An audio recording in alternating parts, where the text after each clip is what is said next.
Can we So, start, sir? yeah, I shall start, right? So,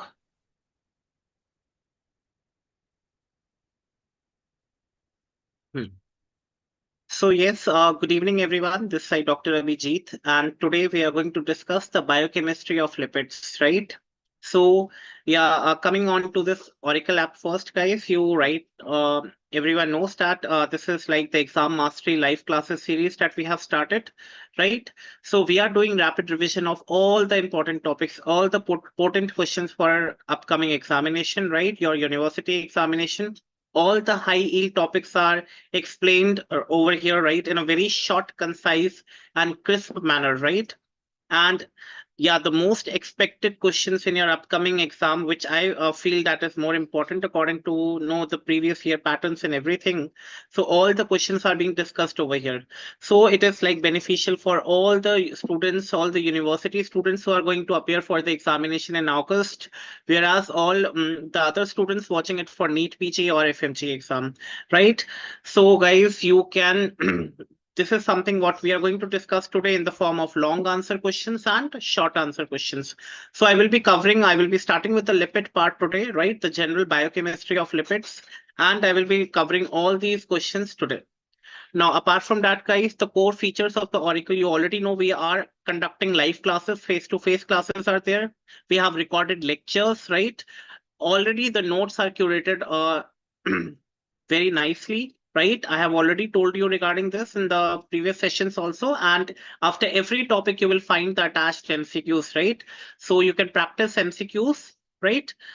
Apart from that, guys, this is the plan. This is a standard plan where you can know buy a basic 3 month plan, 6 month plan, and a 12-month plan.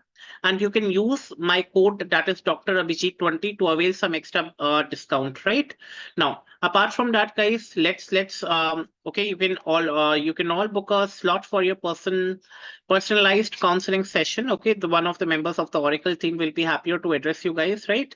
And yes, so without wasting much more time, guys, let us start with the biochemistry of lipids, right? So first, I will be discussing some short answers today.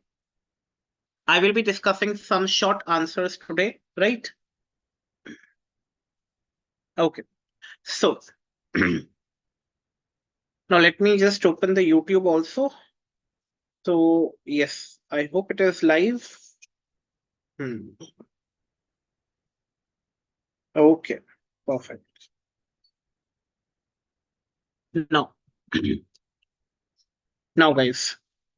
Remember that, guys, the very first question it is about the fatty acid or the acyl group. Now, whenever we say lipids, guys, whenever we say lipids, now you already know the lipids are heterogeneous group. The lipids are heterogeneous group of compounds, right? These are heterogeneous group of compounds, right? Which is soluble in non-polar solvents, which is soluble in non-polar solvents. Now, when I say non-polar, guys, you already know polar solvents are the water, right? The non-polar solvents are, yes. For example, we have ether, right? We have one more like chloroform. They are soluble in non-polar solvents, right? But the characteristic feature of lipid is it is insoluble in water. It is insoluble in water. So that is the basic definition of lipids. Lipids are insoluble in water, whereas they are soluble in non-polar solvents like ether and chloroform, right?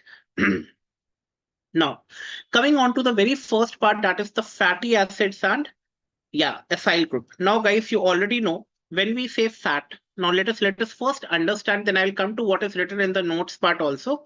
So let us first understand. You guys already know when I say fat, guys. Now, fat is nothing but triacyl glycerol. Triacyl glycerol, right? Now, let me just write it. Yeah, it is triacyl glycerol. Now, you already know what is meant by tri. Tri means three. Now, when I say acyl, guys, acyl is nothing but the fatty acid. Acyl is nothing but the fatty acid derivative. I will be teaching you by the formula also. And glycerol, you already know, it is a 3-carbon. It is a 3-carbon containing 3-carbon containing alcohol group, right? 3-carbon containing alcohol group, right? That is the glycerol wala part, right? That is the glycerol, right? So let us just try to draw it, and then we will see. Now, let us first try to draw the glycerol. Let us first try to draw the glycerol.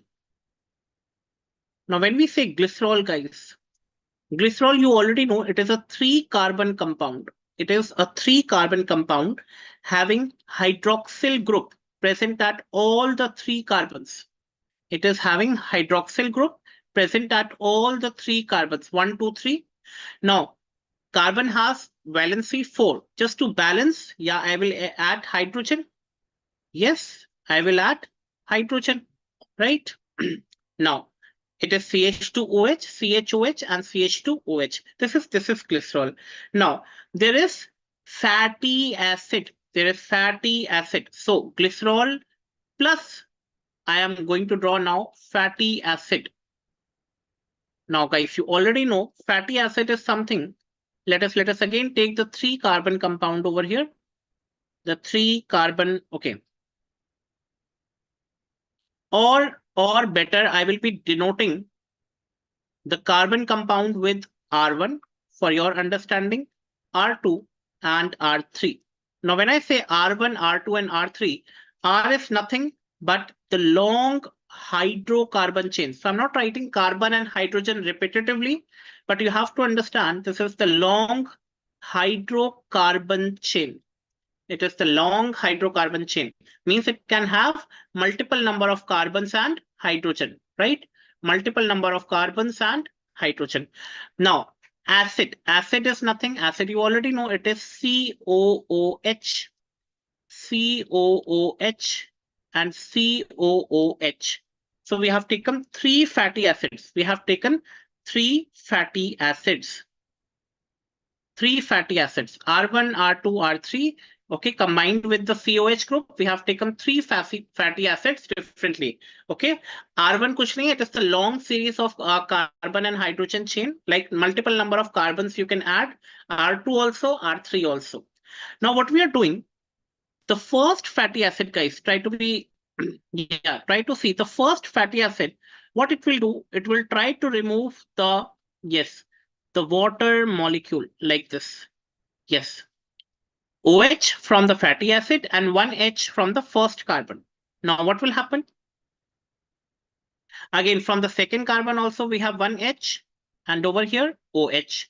The third carbon also H and from the third fatty acid, OH. So it is minus 3H2O. It is minus 3H2O, minus 3, yeah, H2O. Now, again, just try to see, guys, what is left now? What is left now? Guys, just see. CH2. You already know this is left. This is left. So this will become CH2, right? Now, it is bonded. This oxygen is also left. So we have this oxygen, right? This is correct.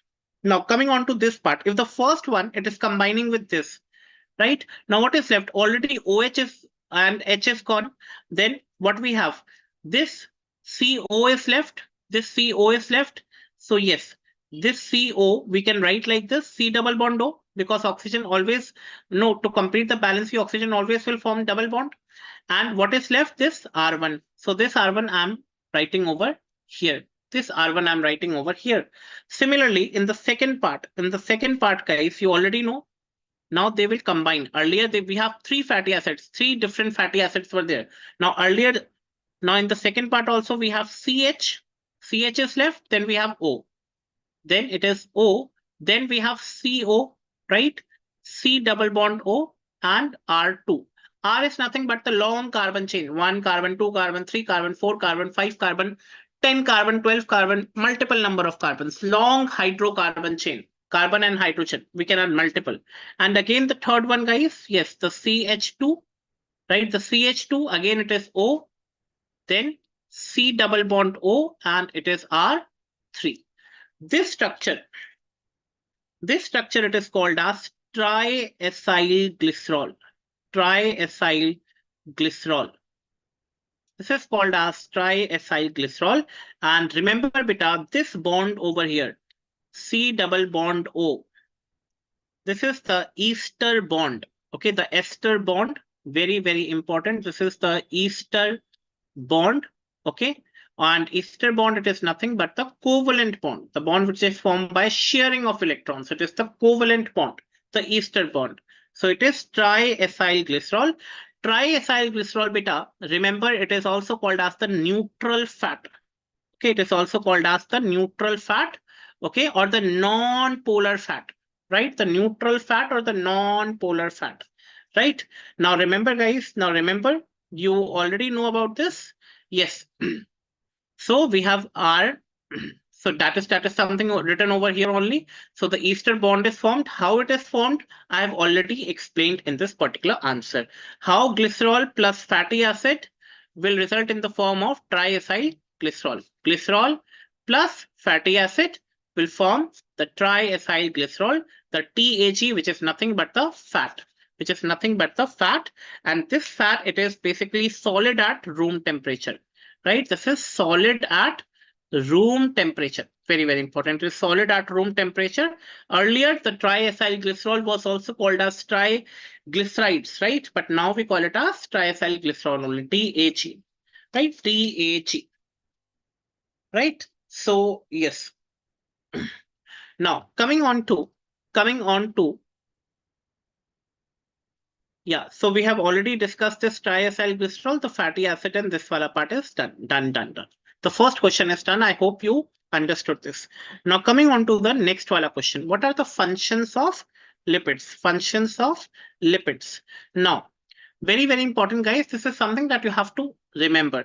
It is a storage form of energy in the form of triglycerides. Okay, we have already discussed what is triacylglycerol. Triglyceride is nothing, but it is the triacylglycerol.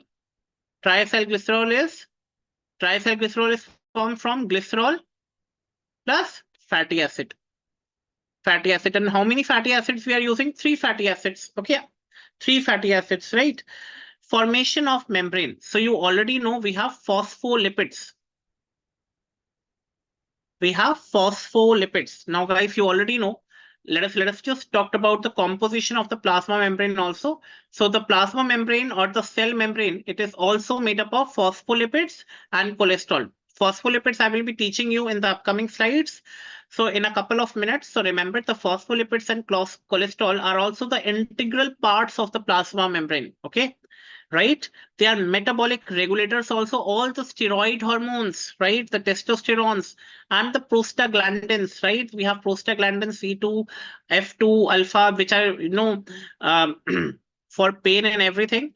So we have these steroid hormones and prostaglandins. They are also made up of these lipids. They are used as surfactants, guys. You already know we have type 2 alveoli, right? The type 2 alveoli. We have lungs, beta, we have lungs. You already know we have lungs. In lungs, we have basically the major 2 cells are the type 1 alveoli and type 2 alveoli. The type 2 alveoli will produce basically the surfactant. Basically, they increase the respiratory surface area for better absorption, right? So they are used as surfactants also. They are used as detergents also, right? They are used as emulsifying agents, right? So these are amphipathic lipids. They are used as electric insulators in neuron. You already know, yeah, about, yes. They provide insulation against changes in the external temperature. Obviously, you know the subcutaneous fat, it basically helps us to protect from the external change in the temperature, right? Helps to maintain the hemostasis in the body. So it helps to maintain the hemostasis in the body. It gives a shape and contour to the body, the shape of to the body. It protects the internal organs by providing a cushioning effect, right? The pads of fat basically helps in absorption of fat soluble vitamins. Very, very important point. It helps in the absorption of fat soluble vitamins, vitamin A, D, E, and K. So one mark question that can be asked in the exam, that is regarding the absorption of these fat soluble vitamins, right? Apart from that, it improves taste and palatability of food. So that is something which you have to take away from here. It acts as surfactants. These are the metabolic regulators. They are used in the formation of membranes. Apart from that, they are helping in the absorption of fat soluble vitamins, that is A, D, E, and K. Right. So that is something you have to take. These 4 points are much more important. Right. Coming on to the next one, guys. What are the clinical applications of lipids? Right, coming on to the clinical applications of lipids. So remember, guys, the clinical applications basically now you guys already know we have excessive fat deposition in the abdominal part. For example, right, if we talk about me also, the excessive fat I have deposited on my abdomen, I have become so fat. So extreme fatness basically it will result in obesity, right? Truncal obesity. Now, when I say truncal, guys, I'm basically talking about the area which is below the neck, right? The thoracic region, the abdomen, okay, and the pelvic region. Majorly, it is the pelvic, the abdominal region, right? So, truncal obesity is a risk factor for heart attack. So, we always say now the fat is not good for health, right? It can result in severe cardiovascular diseases, right? The cholesterol, it is not good for health, right? Cholesterol and lipoprotein metabolism basically leads to atherosclerosis. Now, guys, when I say atherosclerosis, you already know that, let us suppose this is an artery.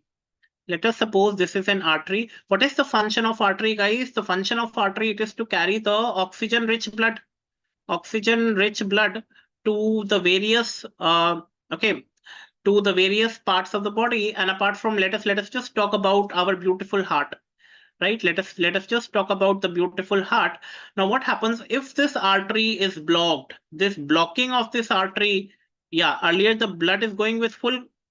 Now again there is a plaque formation that you will know and study in physiology, and that is something, a plaque formation, right? The cholesterol deposits and everything, the plaque formation. Now you automatically tell me, will the blood will go with the same flow to the heart? No, obviously there will be an obstruction to the flow of blood of the heart, and that is something known as the atherosclerosis.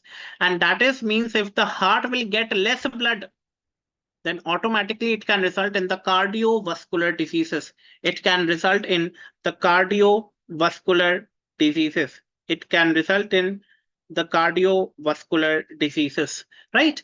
Apart from that, in diabetes mellitus, the metabolism of fatty acids and lipid lipoproteins are basically deranged. They will lead to the formation of ketone bodies, and I will be discussing the ketone bodies formation later, right? How they are formed. So that is about the clinical applications of lipids. Now, coming on to the next question, guys. What is the classification of lipids? What is the classification of lipids? So let us first try to understand with the help of my flowcharts, then we'll come to what is written in the notes, right? So we are going to discuss this question, that is the classification of lipids. Classification of lipids. Now, when I say classification of lipids, guys, when I say classification of lipids, right? Now, the lipids are classified according to Bloor's classification. Okay, the name of the classification, it is the Bloor's classification. Bloor's classification, and they are divided into 4 groups, guys. They are divided into simple lipids,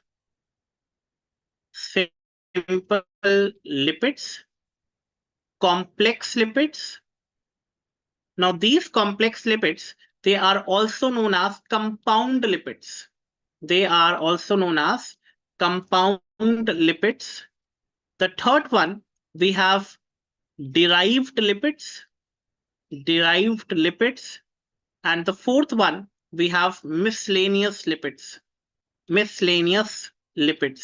So we have four types of lipids according to Bloor's classification: simple lipids, complex or compound lipids, derived lipids, and miscellaneous lipids. Right? Now coming on to the very first one, that is the simple lipids. Now you guys already, we have discussed about these simple lipids in detail. So I will be revising the simple lipids over here.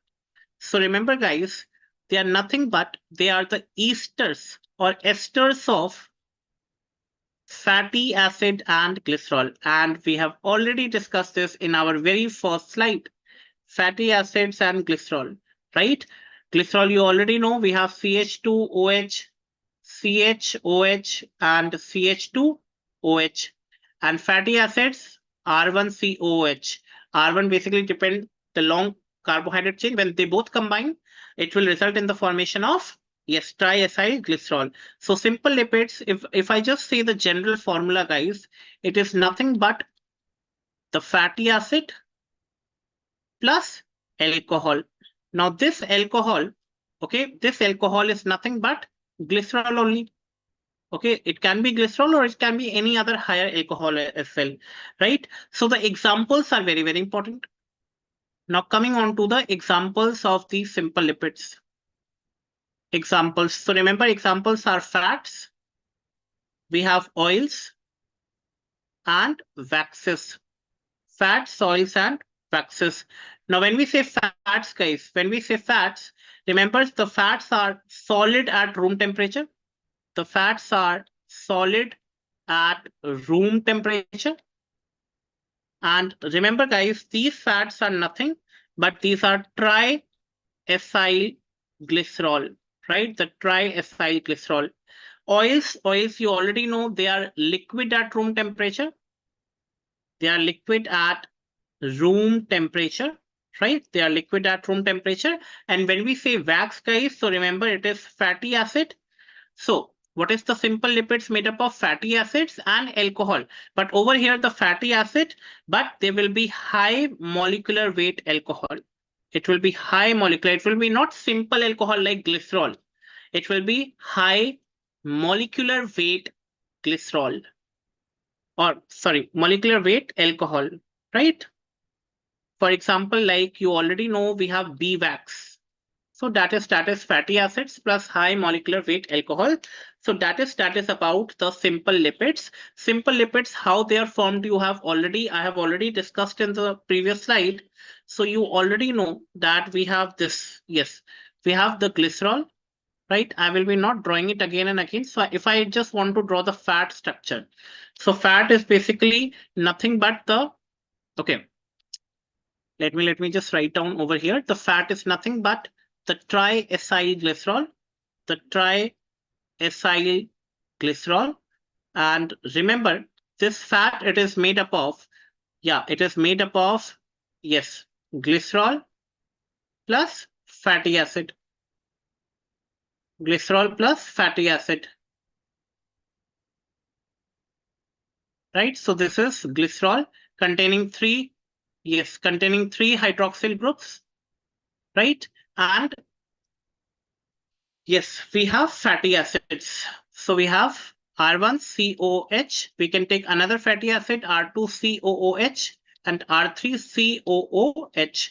Again, there will be removal of the water molecule, one hydrogen from the glycerol wala part, and one OH from all the three fatty acids. Fatty acids हो गए. We have three fatty acids, R1, R2. R1 is nothing but the long carbohydrate chain, long hydrocarbon chain, long hydrocarbon chain, right? Long hydrocarbon chain. You can very well see this OH and H will be removed. So we have minus 3H2O. So obviously we have CH2 left over here. Then it is oxygen, double bond O. Then it is C. Sorry, it will be single bond over here. Yeah, CH2O. Yeah, C double bond O. And this is R1. Right? We have CHO, C double bond O, R2, and CH2, yes, C double bond O, R3. So this This group, it is called as the ester group, right? And this is nothing but the triacyl glycerol or the triglycerides, right? Triacyl glycerol. So this is about the simple lipids in detail. This is about the simple lipids in detail. Now coming on to yes, the second one, that is the compound or the complex lipids, right? Now, now compound. Yes, the first one we have already discussed, the simple lipids. Now coming on to the second one. Yes. Now, again, two important points that I wanted to discuss before this. The triacylglycerol, it is the storage form. It is the storage form of lipids in humans, right? It is the storage form of lipids in humans, right? Glycogen is the storage form of carbohydrates in humans. Similarly, we have storage form of lipids in humans, that is in the form of triacylglycerol. That is in the form of triacylglycerol. Now,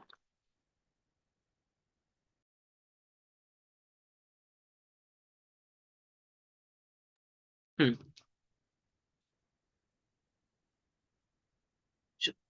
So next that what we are going to discuss, yeah, that is the compound or the complex lipids.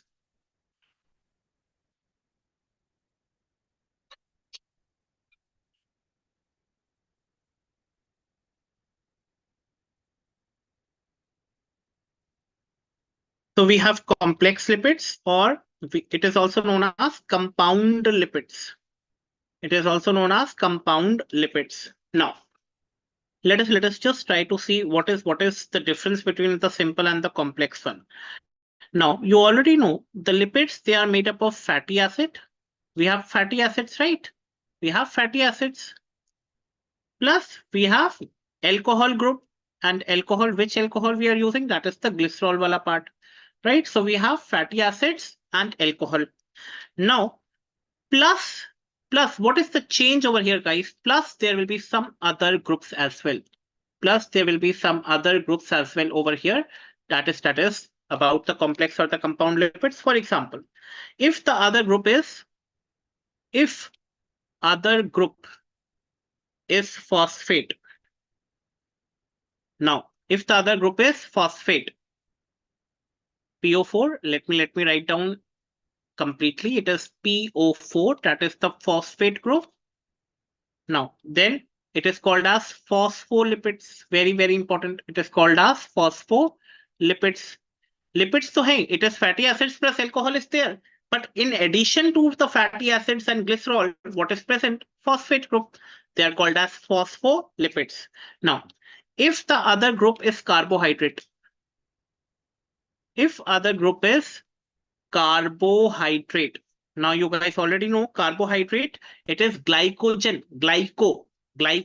So it is called as glycolipids. Very, very important. It is called as glycolipids, right? If the other group is carbohydrates, it is called as glycolipids. Now, if other group is sulfate, if other group is sulfate, right? SO4, then you already know it is called as sulfolipids. It is also called as sulfolipids. If other group is protein,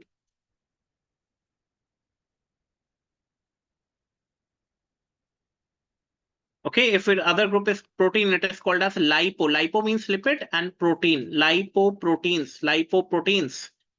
So we have lipids. Lipids are fatty acids plus alcohol, but the complex or compound lipids means addition to that we have some other group. Phosphate is present, phospholipids, carbohydrates, glycolipids, sulfate, sulfolipids, proteins, lipoproteins.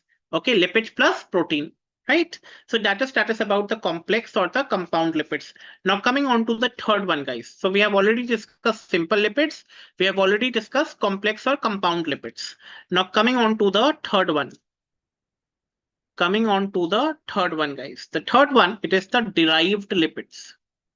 It is the derived lipids. Now when I say derived lipids, remember, beta, they are derived from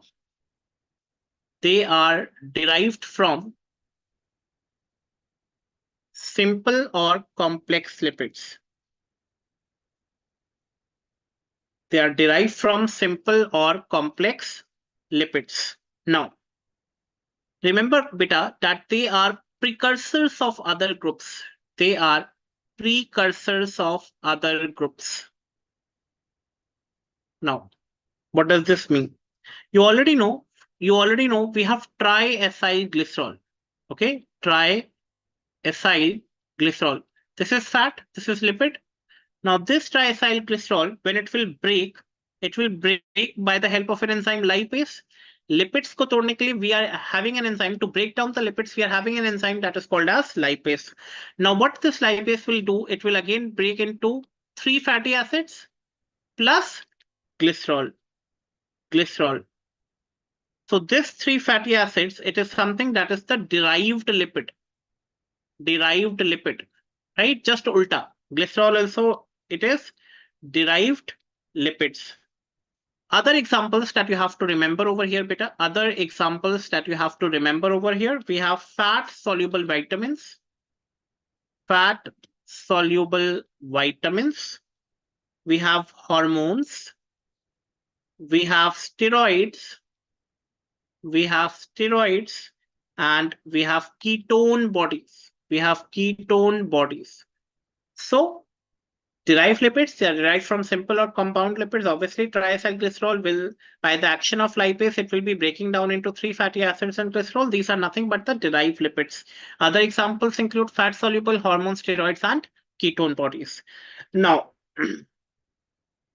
that is something that you have to remember. Okay, so that is I think sufficient to know. So in the notes, in the Auricle notes, what they have given, the simple lipids, that is fatty acids plus glycerol, triacylglycerol and waxes, we have already discussed this. Compound or complex lipids. Compound lipids are also known as complex lipids, guys, right? So they are fatty acids plus alcohol plus additional group. Additional group is phosphate is there, phospholipids, carbohydrate is there, glycolipids. Okay, if if proteins are there, lipoproteins. If sulfate group is there, okay, sulfolipids, right? Derived lipids is basically hydrolysis. Okay, by the addition of water, you are trying to break the bond. Okay, fatty acids, right? We have already discussed steroids, eicosanoids, and ketone bodies. And miscellaneous, you can just remember it by the name, that is choline and carotenoids, right? These are miscellaneous lipids, right? They actually possess the characteristics of lipids, right? So that is we have already discussed in details. That is what is the classification of lipids, right? We have already discussed in detail. Now, coming on to what are simple lipids and their example. Now, again, I have already discussed this. Now, they are esters of fatty acids and glycerol. I have already told you triacylglycerol. It is formed by fatty acid. We have 3 fatty acids and glycerol, right? Again, I'm repeating the same thing. We have monoacylglycerol, diacylglycerol, triacylglycerol. Obviously, which bond will be formed? Triacylglycerol में कौन सा bond होता है? Which bond is there, guys? Yes, it is the ester bond. We have just discussed this, right? So yes, the triacylglycerol, we have 3 fatty acids plus glycerol. And remember, these are neutral fats and they are non-polar, right? Simple lipids we have already discussed. Now, example, glycerol, I have already told you, it is CH2. देखो ये CH2 कितना बड़ा वो बना रखा है, CH2CO, right? Then we have C. Okay, let me just write it like this. Can just draw it. And this CH2, it is nothing but the R group. R1, R2, R3. R is nothing but the long carbohydrate chain, the long hydrocarbon chain. The long hydrocarbon chain means the hydrogen and the carbon. Can you see that? That's why I was writing R1, R2, and R3, right? And they have a COH group. That's why these are fatty acids. Acid means COOH, right? You already know. So that is something you have to know, that this bond, I'm just talking about this bond, guys. This is called as the ester bond. This is called as the ester bond, right? Now coming on to the 4 functions of the phospholipids in our body. 4 functions of phospholipids in our body. Now, before coming on to the four functions of the phospholipids, now you should guys know when we say phospholipids, let us first understand what are phospholipids. Now, when we say phospholipids, guys, they are nothing but compound lipids. I just discussed they are compound lipids, right? The very first point that you already know. Now, they are made up of four parts. We have four parts in phospholipids. Sir, आपने तो तीन ही बताए थे. I've just told you three, guys, right? So let us just try to find out the fourth one also. We have alcohol. Alcohol may be in the form of glycerol. We have three fatty acids, right? We can have multiple fatty acids also, right? We have phosphate group. We have phosphate group. And the fourth one, it is the base which is attached to the phosphate group. It can be nitrogen containing,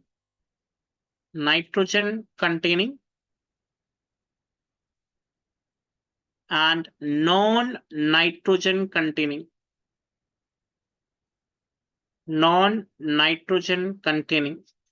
So they are made up of alcohol, like the glycerol, fatty acid, and phosphate. This thing I have already told you. Plus, additionally, we have a base which is nitrogen containing and non-nitrogen containing. Now, let us just try to discuss the classification first. So we are discussing phospholipids. So we have discussed that it is compound lipid. It has four parts. Now coming on to the classification. So this phospholipids, it is basically classified into two parts. We have glycerophospholipids, and the other one we have sphingophospholipids.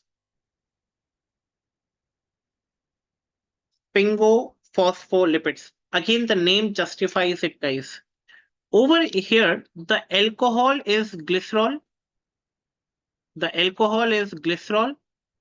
And over here, the alcohol, it is sphingosine, right? It is sphingosine.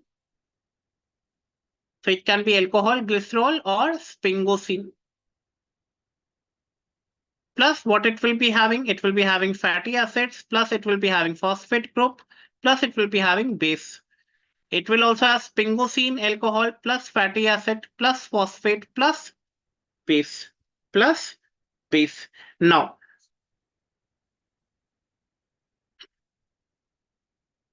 if we talk about the glycerophospholipids, yes.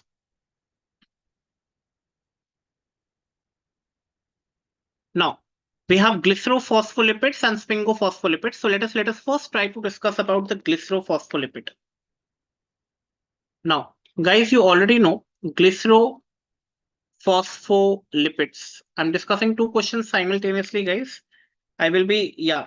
Now, this glycerophospholipids, it is, yeah. Now, let us just try to draw the structure, guys. Now, you already know the structure of glycerol. Yes, you already know the structure of glycerol. This is something that is the triacyl glycerol. I'm just trying to draw it.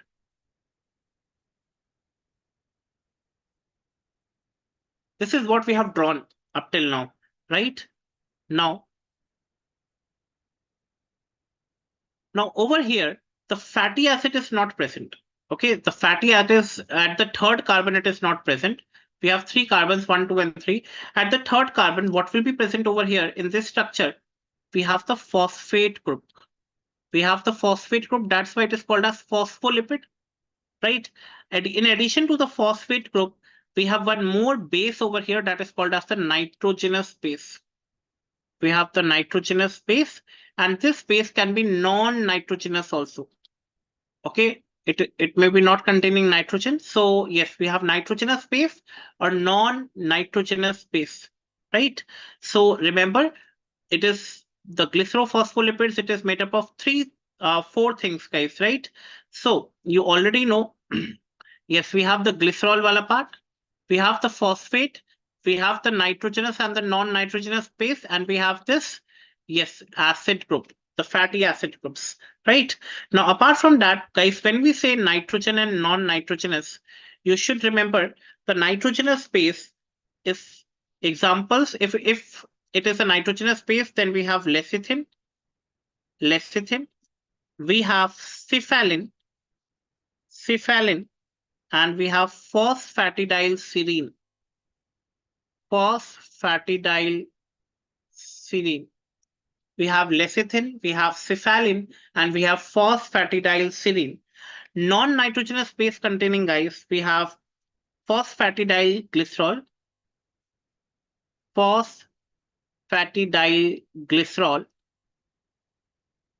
right? We have cardiolipin, very, very important. I will be discussing the functions also. The cardiolipin.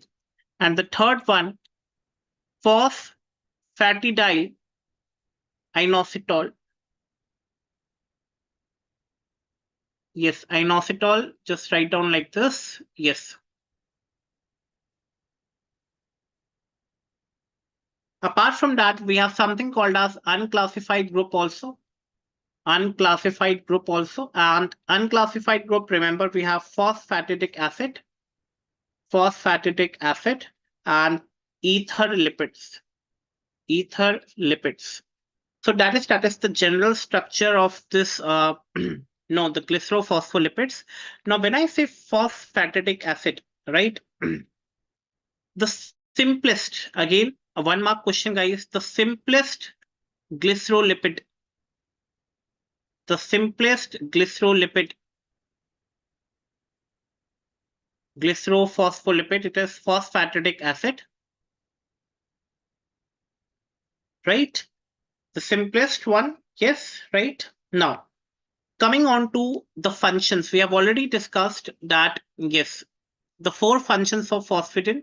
So I'm going to discuss about the functions of lecithin now. Guys, you already know it is the most abundant. Remember, it is the most abundant phospholipid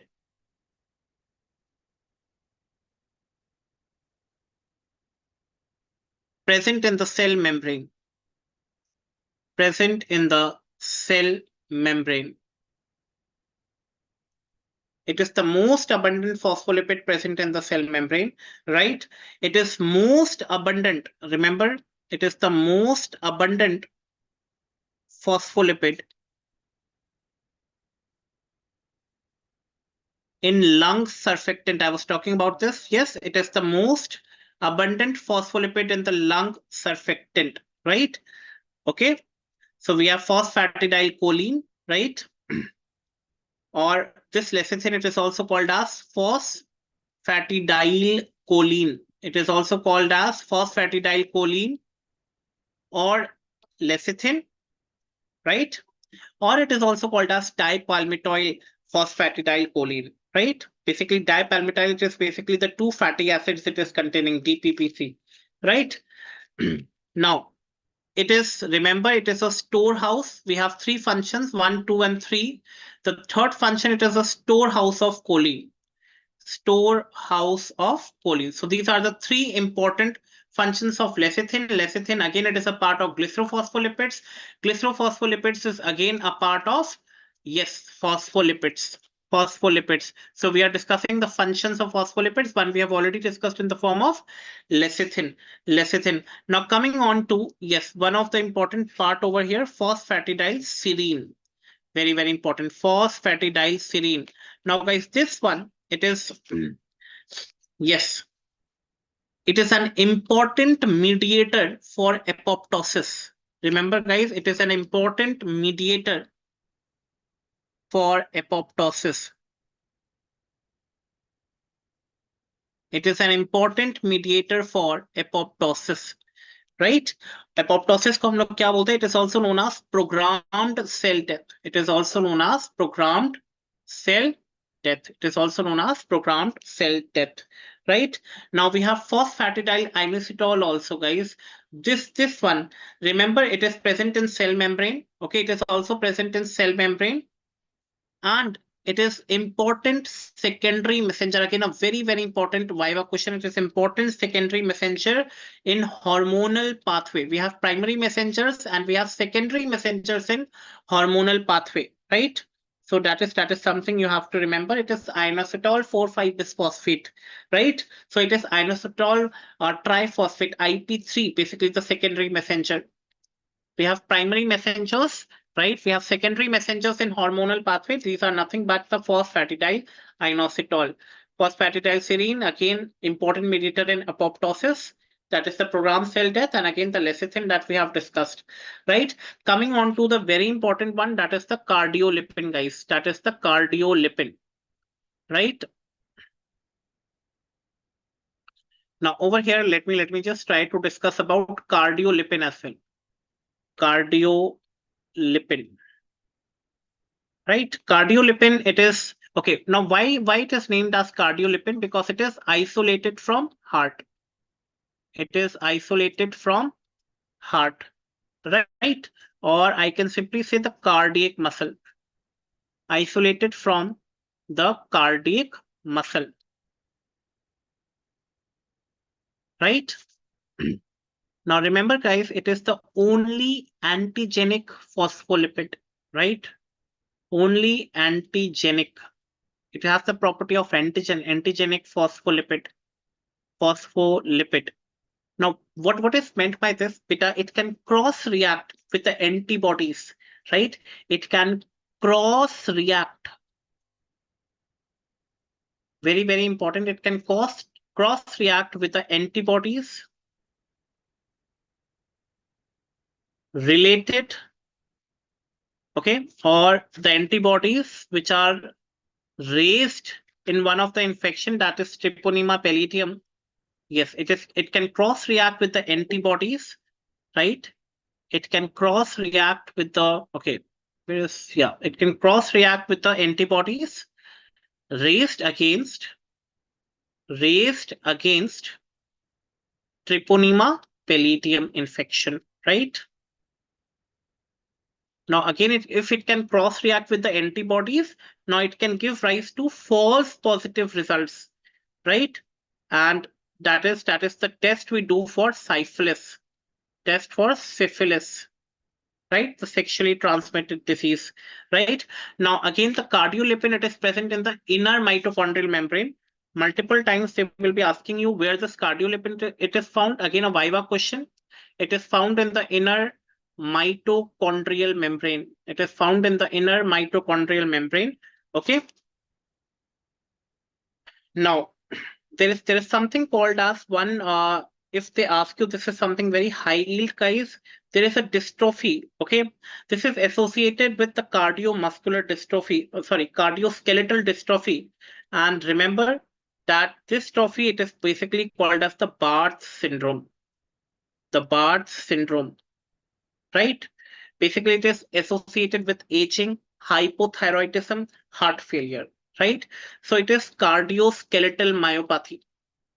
Cardioskeletal myopathy. Myo means the muscles. The muscles are, yeah, the muscles are affected in this case. So it is associated with the cardioskeletal myopathy. So that is something which you can write about the cardiolipin, right? The very important clinical role. Apart from that, the lecithin, one of the components of cell membrane, lung surfactant. Okay, the phosphatidylserine is used in apoptosis. Inositol, basically it is used as a secondary messenger. So these are all the functions of phospholipids in the body, right? So apart from that, guys, you can also see over here. Yeah, the next question, that is two phospholipids. You already know we have glycerophospholipids and sphingosphospholipids. I have already discussed this, right? Now, the functions of phospholipids I have already discussed in the previous slide, right? So yes, we have discussed the function of lecithin, cardiolipin in detail, right? So you can remember in that way also, right? So yes, Even the electronic acid and the unsaturated fatty acid, they are liberated from the phospholipids, right? So that is something you can also remember along with the that functions which I have discussed. They are very, very important. Even the examiner no will put a value-based question or a case scenario in front of you in the form of cardiolipin wala part, and they can ask you where the cardiolipin is located, how what it is doing. It is having some antigenic property that is cross-reacting with the antibodies raised against the Treponema pallidum.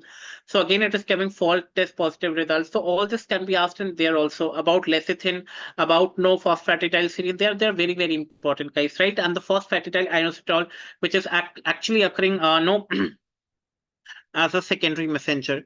So now coming on to the structure of the cholesterol, guys. Now coming on to the structure of cholesterol. So you can just see the structure of the cholesterol over here. We have the four rings over here, the A, B, C, D, right? The four parallel rings, which you can see over here, the A, B, C, D rings, right? The three one, basically it is the sixth wala, and the last wala, it is basically having the 5 carbon ring, right? So remember, guys, yes, we have one hydroxyl group, right, which is attached over here, right?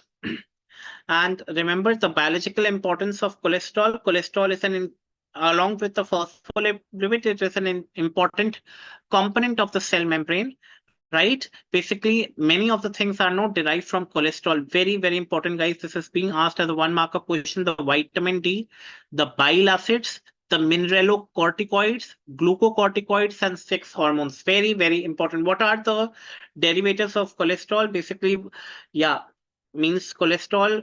Okay, substances which are synthesized from the cholesterol, they are vitamin D, bile acids, mineralocorticoids, glucocorticoids, and cell sex hormones. Apart from that, it acts as an electric insulator, right? That helps in the propagation of the nerve impulses. Apart from that, fatty acids are transported to liver as cholesterol esters, right?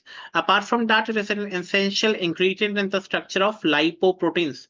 Lipo means lipid, lipoproteins. Now, when I say lipoproteins, it is nothing but the lipids plus proteins. Lipids plus proteins. And remember, basically, it helps in membrane fluidity. It helps in membrane fluidity, right? The membrane is not fixed. Now, okay.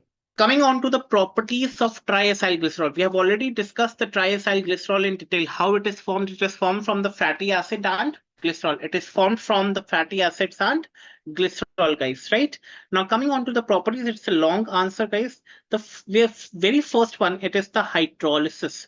Now, when I say hydrolysis, guys, you already know we have triacylglycerol. If we use an enzyme that is lipase and we provide water, with the introduction of water, what it will do, it will break down into fatty acids plus glycerol. This is the first part that you have to remember. It can undergo hydrolysis to finally replace free fatty acids. Now, I've already told you the free fatty acids and glycerol are nothing but the derived lipids. They are derived lipids, right? So that is something, the very first property that you have to remember. Second is saponification. I think this you have already read in class 10th also, right?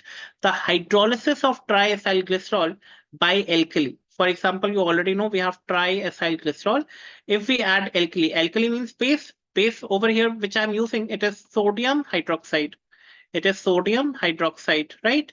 So if you are adding triacylglycerol plus this base, what it will result in? Glycerol plus soap, RCOONA. R stands for long hydrocarbon chain. Long hydrocarbon chain, right? RCOONA. Long hydrocarbon chain. So these are actually help in the formation of these soaps. That is the saponification reaction. Now coming on to the next one, that is the rancidity, guys. Now you already know rancidity is basically a term basically where we are know it is used to represent the deterioration of fats, okay, and oil.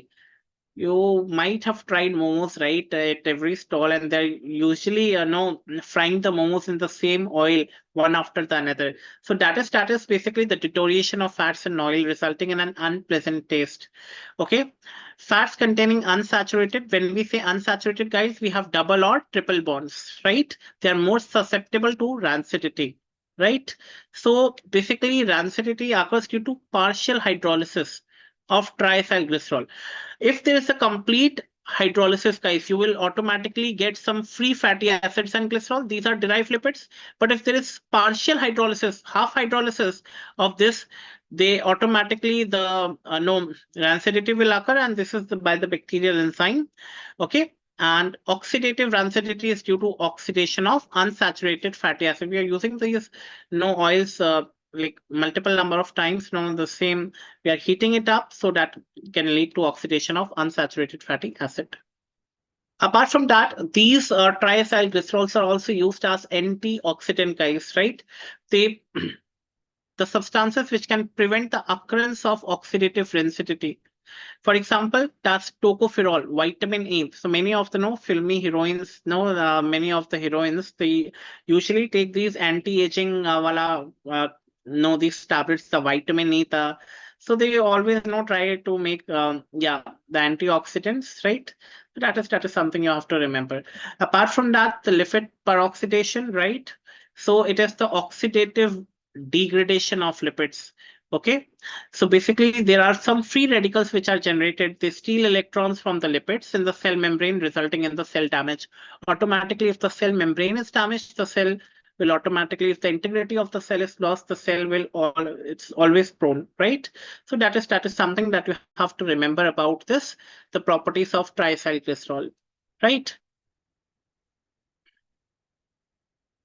Coming on to very important topic. In my lectures, whenever I use the dollar sign in my lectures, remember it is very important. Now coming on to lung surfactant and respiratory distress syndrome. Lung surfactant, I always told you we have the fatty acid, palmitic acid over here, and lecithin, right? Lecithin is an important phosphatidylcholine found in the lungs. I have already discussed this. Now, now, if there is absence of lecithin in the lungs, right? Or in an infant, right? It is a disorder by the absence of dipalmityl lecithin, then it can result in respiratory distress syndrome. It is also called as infant respiratory distress syndrome up till 1 year of age, right? It is caused by deficiency of surfactant in the lungs. Again, they will ask you one question, which cells of the lungs will be producing the surfactant? It is type 2 alveolocytes. It is type 2 alveolocytes.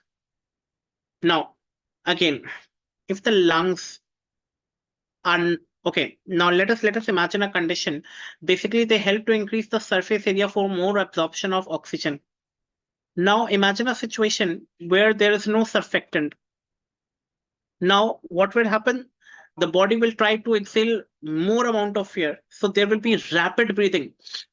Bar, it will be like continuous rapid breathing, labored breathing. Okay.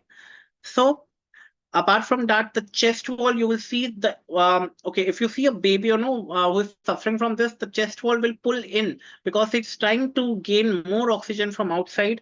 So yes, there will be cyanosis. Cyanosis means the bluish skin. If you just see the skin of the baby, it will turn blue because of less supply of oxygen to the different body parts, right? The flaring of the nostrils, right, automatically, and there will be difficulty feeding, right? The baby will try to breathe through the mouth also, right?